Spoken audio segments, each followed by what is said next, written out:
شروع اللہ کے نام سے جو بڑا مہربان نہایت رحم کرنے والا ہے۔ دوستو، پچھلی ویڈیو میں ہم شیطان کا مختصر سا احوال آپ کو بیان کر چکے ہیں، جو اللہ تعالیٰ کے بارگاہ الہی میں رہ کر انسان کو سجدہ نہ کرنے کی صورت میں ملعون قرار دیا گیا۔ آج کی اس ویڈیو میں شیطان کا بقایا حوالہ جات ہم آپ سے ملاحظہ فرمائیں گے اور شیطان کا خاندانی پس منظر بھی آپ سے ملاحظہ کرتے ہیں۔ حضرت آدم کے آنے سے پہلے کرۂ ارض پر دو قسم کی مخلوقات رہتی تھیں، ایک نوری اور دوسری ناری۔ نوری مخلوق نور سے پیدا کیے گئے تھے، یعنی کہ فرشتے، جو آسمان میں رہ کر دن رات عبادت الہی میں مصروف رہتے تھے۔ نہ ہی ان کے ہاں عورتیں ہوتی ہیں اور نہ ہی ان کی نسل چلتی تھی۔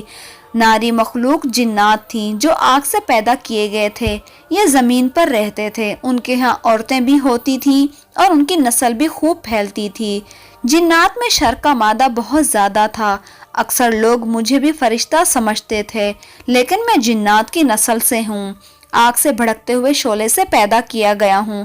جس طرح انسانوں میں حضرت آدم علیہ السلام کو ابو البشر کہا جاتا ہے، اسی طرح میرے دادا کو بھی تارانوس ابو الجن کے نام سے یاد کیا جاتا ہے۔ کچھ مؤخرین نے ان کا نام مارج بھی لکھا ہے۔ یہ میرا پیدا ہونے سے 1.5 لاکھ سال پہلے کا واقعہ ہے۔ میرے والد کا نام چلیپا اور ابو الغوی ان کی کنیت تھی۔ میرے باپ کا چہرہ ببر شیر جیسا تھا۔ وہ بڑا باروب، بہادر، قوی اور نڈر جن تھا۔ میرا باپ اپنی قوم کا سردار تھا۔ قوم اجنہ کا ہر جن میرے باپ کی دہشت سے خوف کھاتا تھا، اسی لیے اس کی قوم اسے شاشین کے نام سے یاد کرتی تھی، جس کے معنی دل دہلا دینے والا۔ میری ماں کا نام تبلیس تھا۔ وہ بھی میرے باپ کی طرح طاقتور، بہادر اور نڈر تھی۔ جنوں کی اکثریت سرکش، شر پسند، فسادی، جنگ و جدل کرنے والے تھے، جبکہ نیک اور پرامن جنوں کی تعداد آٹے میں نمک کے برابر کی سی تھی۔ میرے باپ نے اپنے قبیلے کے لیے بہت بڑی جنگیں لڑیں۔ ایک وقت وہ بھی آیا کہ تمام قبائل میرے باپ کے زیر نگیں ہو گئیں، اور یہ وہ وقت تھا جب ہماری قوم غرور و تکبر میں مبتلا ہو کر سرکشی پر اتر آئی تھی، یہاں تک کہ ان کے جھگڑے اور فسادات اور خون خرابے کے باعث زمین سرخ ہو گئی تھی۔ لہٰذا اللہ تعالیٰ نے اس فساد کو ختم کرنے کے لیے آسمانوں سے فرشتوں کی فوج بھیجی۔ زمین پر میری قوم اور فرشتوں کے درمیان ایک خوفناک جنگ ہوئی، جس کے نتیجے میں میرے والدین سمیت زیادہ تر شر پسند جن مارے گئے۔ کچھ سمندر پار دور دراز جزیروں میں جا چھپے، جبکہ نیک جنوں نے غاروں میں پناہ لے لی۔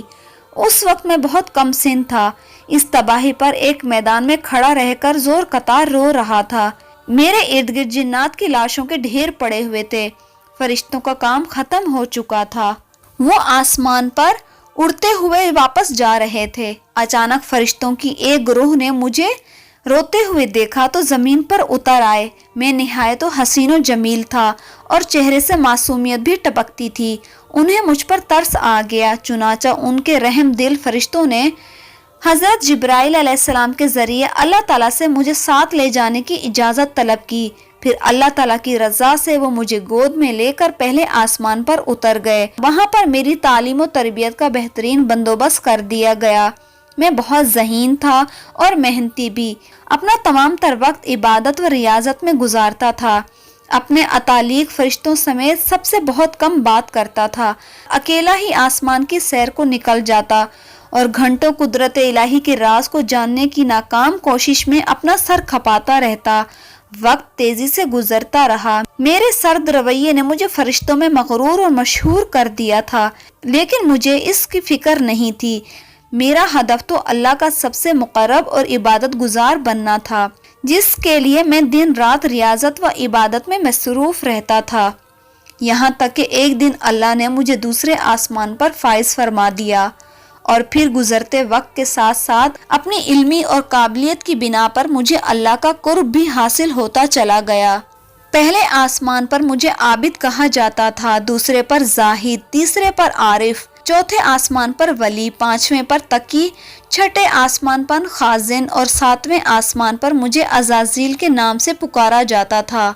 حضرت کعب بن احبار فرماتے ہیں کہ ابلیس 40,000 برس تک جنت کا خزانچی بھی رہا، 80,000 برس تک ملائکہ کا ساتھی رہا، 20,000 برس تک ملائکہ کو وعظ سناتا رہا، 30,000 برس تک مقربین کا سردار بنا رہا، 1,000 برس تک روحانین کی سرداری کے منصب پر فائز رہا، 14,000 برس تک عرش کا طواف کرتا رہا، لوح محفوظ پر اس کا نام ابلیس لکھا ہوا تھا، یہ اپنے انجام سے غافل اور خاتمے سے بے خبر تھا۔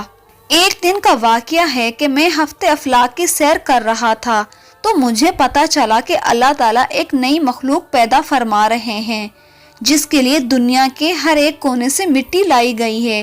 علامہ ابن کثیر لکھتے ہیں کہ اللہ عز و جل نے آدم علیہ السلام کے پتلے کو اپنے دستے قدرت سے پیدا فرمایا اور یہ بغیر روح کے 40 سال تک اسی طرح پڑا رہا۔ فرشتے جب اس کے پاس سے گزرتے تو گھبرا جاتے تھے، ان میں سب سے زیادہ گھبرانے والا ابلیس تھا۔ یہ ان کے پاس سے گزرتا تو اسے مارتا، جس کی وجہ سے اس کے جسم سے ایسی آواز نکلتی جیسے کھنکھناتی مٹی کی ٹھیکری سے آواز نکلتی ہے۔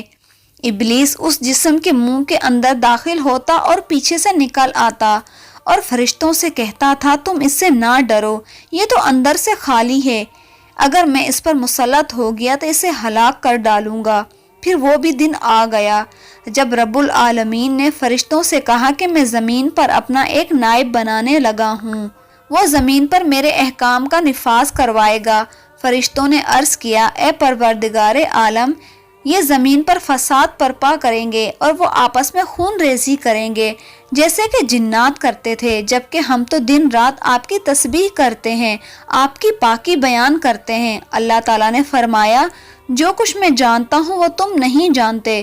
پھر اللہ تعالیٰ نے آدم علیہ السلام کو تمام چیزوں کے نام سکھا دیے اور انہیں فرشتوں کے سامنے پیش کرتے ہوئے فرمایا تو تم مجھے ان کے نام بتاؤ۔ انہوں نے کہا کہ تو پاک ہے، ہم تو اتنا ہی جانتے ہیں جتنا تو نے ہمیں بتایا ہے، بے شک تو بڑے علم اور حکمت والا ہے۔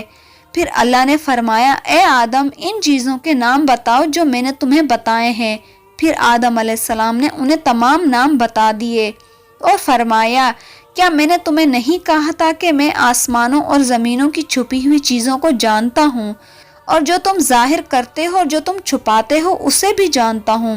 پھر فرشتوں کو حکم ہوا کہ آدم کو سجدہ کرو، انہوں نے سجدہ کیا مگر ابلیس نے انکار کر دیا۔ میرے تکبر اور بڑائی نے مجھے سجدے سے روکے رکھا۔ اللہ تعالیٰ نے فرمایا تجھے سجدہ کرنے سے کس چیز نے منع کیا ہے جبکہ میں نے تمہیں حکم دیا ہے؟ تو میں بولا کہ میں اس سے بہتر ہوں، تو نے مجھے آگ سے بنایا ہے اور اسے مٹی سے بنایا ہے، میں ایسا نہیں ہوں کہ اس انسان کو سجدہ کروں جسے تو نے سڑے ہوئے گارے سے پیدا کیا ہے۔ اللہ تعالیٰ نے فرمایا اب تو یہاں سے نکل جا کیونکہ تو مردار ہو گیا ہے اور قیامت تک تجھ پر میری پھٹکار ہے، مجھے روز محشر تک مہلت دے دے، جا میں نے تجھے متعین وقت تک مہلت دے دی۔ پھر شیطان نے کہا کہ مجھے تیری عزت کی قسم میں ان سب کو بہکاؤں گا اور ان پر حملہ کروں گا، اور ان کے آگے سے اور ان کے پیچھے سے اور ان کے دائیں جانب سے اور ان کے بائیں جانب سے، آپ ان میں سے اکثر کو شکر گزار نہیں پائیں گے۔